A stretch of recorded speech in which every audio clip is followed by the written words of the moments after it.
السلام عليكم، مرحبا بكم الناس الكل. فيديو جديد على قناة المعلم للصيانة.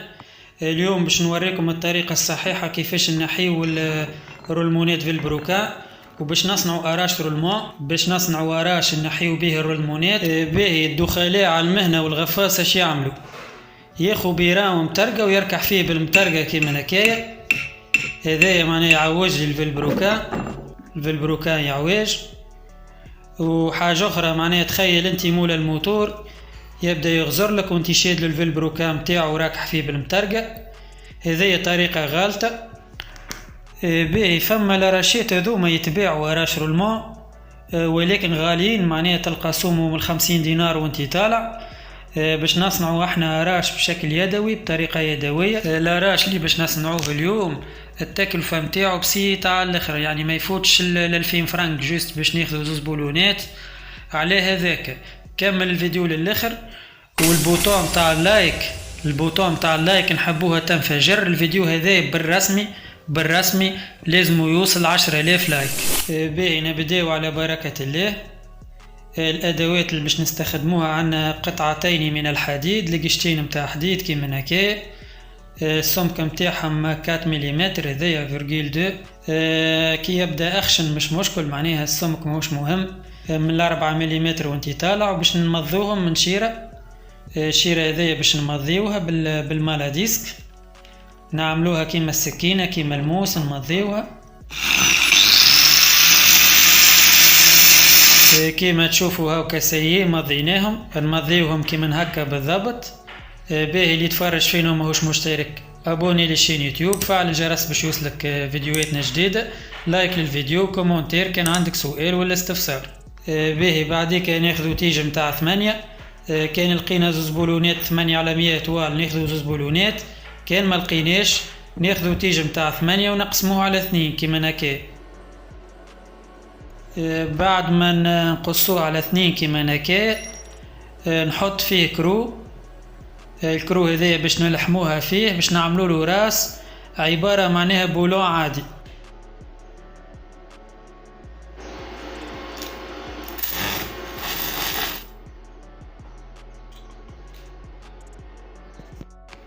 البولون الاخر كيف نلحموا له كرو. معناها ما لقيناش بولون ما نحبسوش، تيج نلحموا له كرو وردوه عبارة بولون عادي. بعديك ناخذوا زوز بيغان متاع بيستون، هذوما زوز بيغان بيستون تاع فرزة، ونلحموا كعبة في وحدة من زوز الحديدات اللي مضيناهم. نلحموا كعبة منا وكعبة منا بالطريقة هذه، نلحموهم ونرجعوا لكم. توا بعد ما لحمناها سيء ناخذوا زوز بولونات اللي لحمنا لهم الكروات، نركبوهم في زوز بيغان بالطريقة هذيا، وركبوا لهم الكروات متاعهم ونوصلوهم بالمفتاح. نكبسوهم شوية البولونات نوصلوهم.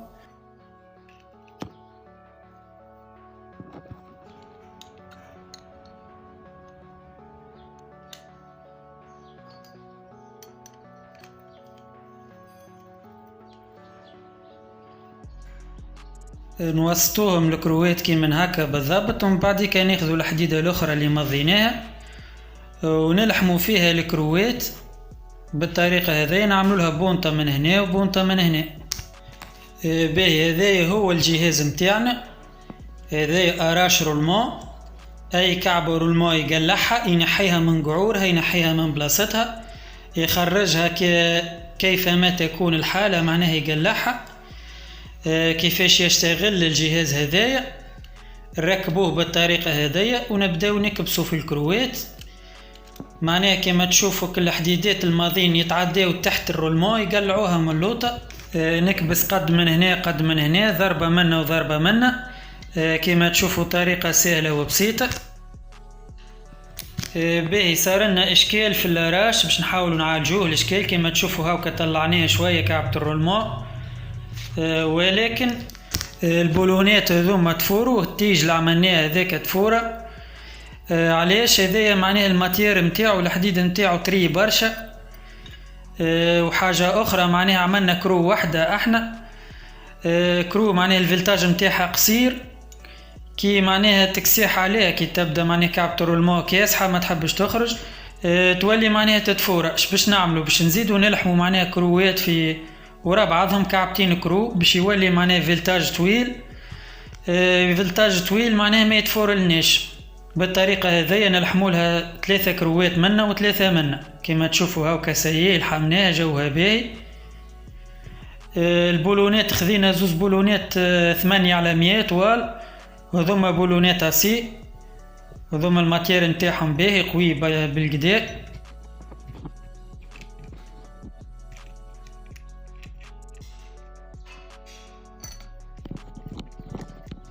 باهي تويك كالعادة نقوم بإعادة التجربة. نكبس قد منا نعمل كبسة منا وكبسة من غادي وانتي ماشي.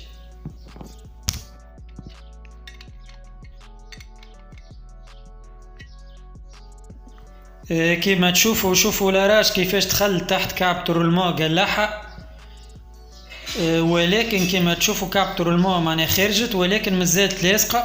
المطرقه لازم ننساوها، معناها المطرقه ما عادش نستخدموها. ناخذوا 2 كاليات، انا عندي 2 مفاتح هذوما، تنجم انت 2 طوله ولا اي حاجه كاله، نحطوها تحت اللاراج ونعاود نكبس كالعاده بالطريقه هذه.